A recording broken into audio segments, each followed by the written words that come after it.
प्राचीन काल में जब अधर्म का अंधकार पूरी पृथ्वी पर फैल चुका था, तब एक अत्यंत शक्तिशाली असुर राजा था, हिरण्यकश्यप। उसने कठोर तपस्या करके ब्रह्मा से ऐसा वरदान प्राप्त कर लिया था कि उसे न कोई मनुष्य मार सकता था, न कोई पशु, न दिन में, न रात में, न धरती पर, न आकाश में, और न किसी अस्त्र या शस्त्र से। इस वरदान ने उसके अहंकार को इतना बढ़ा दिया कि उसने स्वयं को भगवान घोषित कर दिया और पूरे राज्य में आदेश दे दिया कि अब से कोई भी भगवान विष्णु की पूजा नहीं करेगा, केवल उसी की आराधना होगी। उसके डर से पूरा राज्य कांपने लगा, देवता भी भयभीत हो गए।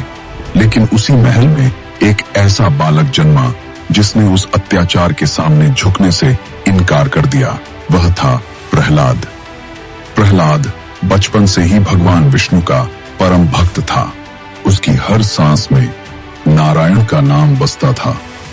जब हिरण्यकश्यप को यह पता चला कि उसका अपना पुत्र विष्णु की भक्ति करता है, तो उसका क्रोध भयानक आग की तरह भड़क उठा।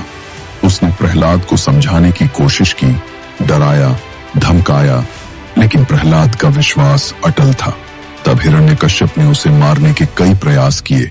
उसे विष दिया गया, पर वह बच गया। उसे विषैले सांपों के बीच डाला गया, पर सांप उसे काट न सके। उसे ऊंचे पर्वत से नीचे फेंका गया, पर उसे चोट भी न आई। उसे अग्नि में बैठाया गया, पर अग्नि भी उसे जला न सकी। हर बार एक अदृश्य शक्ति उसकी रक्षा करती रही, क्योंकि सच्ची भक्ति कभी पराजित नहीं होती। आखिरकार हिरण्यकश्यप का क्रोध अपनी सीमा पार कर गया। उसने प्रहलाद को राजमहल के विशाल सभा कक्ष में बुलाया और गुस्से से पूछा, कहाँ है तेरा विष्णु? प्रहलाद ने शांत स्वर में उत्तर दिया, वह हर जगह है।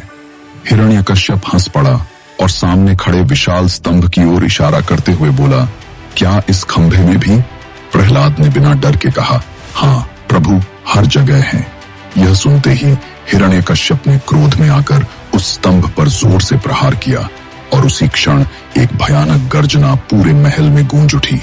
स्तंभ फट गया और उसके भीतर से प्रकट हुआ एक अद्भुत और भयानक रूप, आधा मनुष्य और आधा सिंह। वह थे भगवान विष्णु का उग्र अवतार नरसिंह। उनकी आंखों में अग्नि जल रही थी। उनकी दहाड़ से तीनों लोग कांप उठे। यह समय न दिन था, न रात, स्थान भी न धरती था, न आकाश महल की देहरी पर नरसिंह ने हिरण्यकश्यप को पकड़ लिया।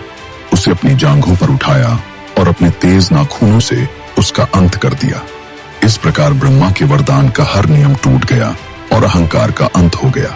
जब असुर का अंत हुआ, तब भी भगवान नरसिंह का क्रोध शांत नहीं हुआ।